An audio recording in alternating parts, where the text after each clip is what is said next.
समुद्र मंथन में निकले ये 14 रत्न, ऐसे हुआ दानवों में बंटवारा, क्यों महादेव ने हलाहल विष पिया।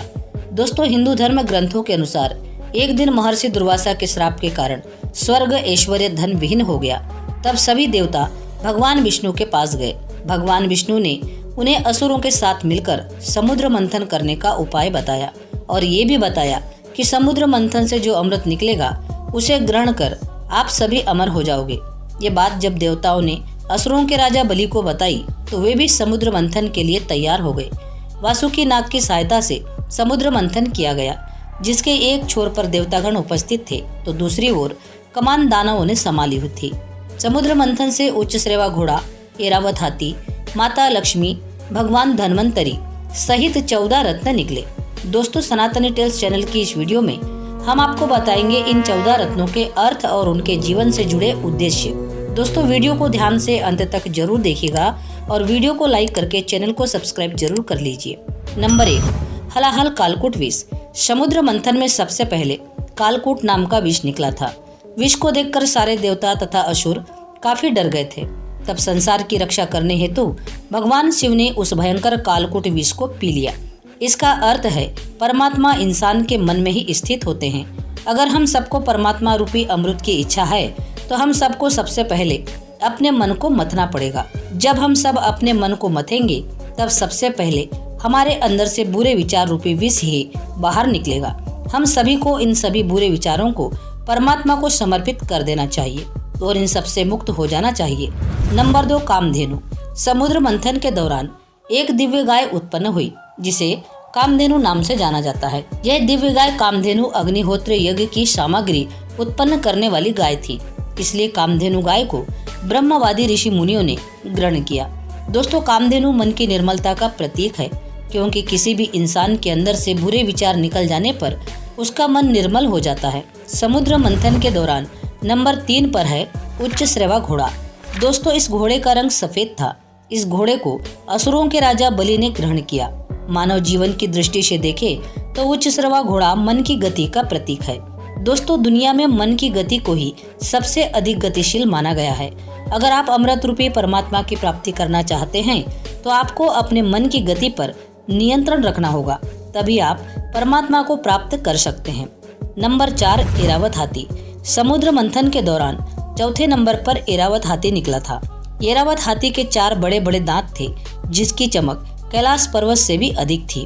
ऐरावत हाथी को देवराज इंद्र ने अपना वाहन बनाया। दोस्तों, ऐरावत हाथी बुद्धि का प्रतीक है और उसके 4 दांत लोभ, मोह, वासना और क्रोध का प्रतिनिधित्व करते हैं। शुद्ध व निर्मल बुद्धि से ही हम सब इन विकारों पर काबू रखकर भगवान की प्राप्ति कर सकते हैं। नंबर 5, कौस्तुभ मणि। समुद्र मंथन के दौरान 5वें क्रम पर कौस्तुभ मणि उत्पन्न हुई, जिसे भगवान विष्णु ने अपने हृदय पर धारण कर लिया। दोस्तों, कौस्तुभ मणि प्रतीक है भक्ति का। जब आपके मन से सारे विकार निकल जाएंगे तब आपके मन में भक्ति ही शेष रह जाएगी और यही भक्ति आपको परमात्मा से भी मिलाएगी। नंबर 6, कल्प वृक्ष। समुद्र मंथन के दौरान 6वें नंबर पर कल्प वृक्ष निकला था। सभी इच्छाएं पूर्ण करने वाले इस दिव्य कल्प वृक्ष को सभी देवताओं ने मिलकर स्वर्ग में स्थापित कर दिया। दोस्तों, कल्प वृक्ष हमारी सभी इच्छाओं का प्रतीक है। अगर आप अपने जीवन में परमात्मा रूपी अमृत को प्राप्त करना चाहते हैं तो आपको अपनी सभी इच्छाओं का त्याग करना होगा और मन में इच्छाएं होगी तो आप परमात्मा को प्राप्त नहीं कर पाएंगे। नंबर 7, रंभा। समुद्र मंथन के दौरान 7वें नंबर पर रंभा नाम की एक अप्सरा निकली थी। वह बहुत ही सुंदर थी। उसने सुंदर वस्त्र और सुंदर आभूषण पहने हुई थी। उसकी चाल मन को लुभाने वाली थी। रंभा अप्सरा को भी देवताओं ने अपने पास रख लिया। दोस्तों, मन में छुपी वासना का प्रतीक है अप्सरा। जब कभी भी हम किसी विशेष काम में लगे होते हैं तब हम सबके अंदर वासना आकर हमारा मन विचलित करने का प्रयास करती है। उस स्थिति में हम सब में अपने मन पर नियंत्रण रखना बहुत जरूरी है। नंबर 8, देवी लक्ष्मी। समुद्र मंथन के दौरान 8वें स्थान पर निकली थी देवी लक्ष्मी। देवी लक्ष्मी को देखते ही असुर, देवता और ऋषि मुनि सभी चाहते थे कि देवी लक्ष्मी उन्हें मिल जाए, लेकिन देवी लक्ष्मी ने भगवान विष्णु को पति के रूप में स्वीकार कर चुकी थी। लक्ष्मी जी प्रतीक है धन, वैभव, ऐश्वर्य और सांसारिक सुखों का। दोस्तों, जब हम परमात्मा रूपी अमृत को पाना चाहते हैं तो सांसारिक सुख भी हमें अपनी तरफ खींचते हैं, लेकिन हम सभी को उस पर ध्यान न देकर केवल परमात्मा की ही भक्ति में ध्यान लगाना चाहिए, तभी हम सबको परमात्मा प्राप्त हो सकते हैं। नंबर 9, वारुणी देवी। समुद्र मंथन के दौरान वारुणी देवी 9वें नंबर पर निकली थी। भगवान की अनुमति से इसे असुरों ने ले लिया। वारुणी का अर्थ होता है मदिरा, यानी कि नशा। ये भी बुरा ही है। दोस्तों, नशा कैसा भी हो, इंसान और समाज के लिए बुरा ही होता है, लेकिन अगर हम सबको परमात्मा की प्राप्ति करना है तो हम सबको नशा छोड़ना होगा, तभी हमें परमात्मा का साक्षात्कार हो सकता है। नंबर 10, चंद्रमा। पौराणिक मान्यताओं के अनुसार चंद्रमा की उत्पत्ति भी समुद्र मंथन से हुई है, जिसे भगवान शंकर ने अपने मस्तक में धारण कर लिया। दोस्तों, चंद्रमा शीतलता का प्रतीक है। जब हम सबका मन बुरे विचार, लालच, वासना आदि से मुक्त हो जाएगा, तब हम सबका मन चंद्रमा की तरह शीतल हो जाएगा। परमात्मा की प्राप्ति के लिए हम सबके पास ऐसे ही शीतल मन की आवश्यकता है। ऐसे ही मन वाले भक्तों को परमात्मा की प्राप्ति होती है। नंबर 11, पारिजात वृक्ष। समुद्र मंथन से पारिजात वृक्ष निकला। यह वृक्ष की खासियत यह थी कि इसे छूने से थकान मिट जाती थी। पारिजात वृक्ष को भी देवताओं ने अपने पास रख लिया। समुद्र मंथन से पारिजात वृक्ष निकलने का अर्थ है मनुष्य को सफलता प्राप्त होने से पहले मिलने वाली शांति। दोस्तों, जब हम परमात्मा के निकट पहुंचते हैं तो हमारी थकान मिट जाती है और हम सबके मन में शांति का एहसास होता है।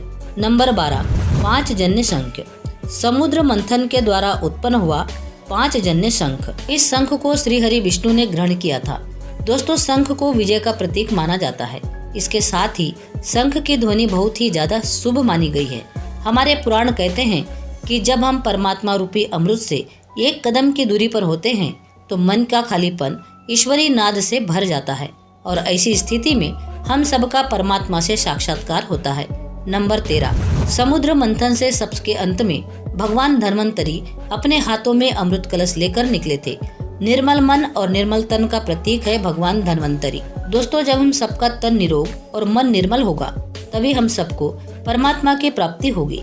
इसका अर्थ यह है कि 5 कर्म इंद्रियां, 5 जन्म इंद्रियां, मन, बुद्धि, चित्र, अहंकार, इन सभी पर हम नियंत्रण करने में कामयाब रहते हैं, तभी हम सबको अपने जीवन में परमात्मा अर्थात अमृत की प्राप्ति हो पाएगी।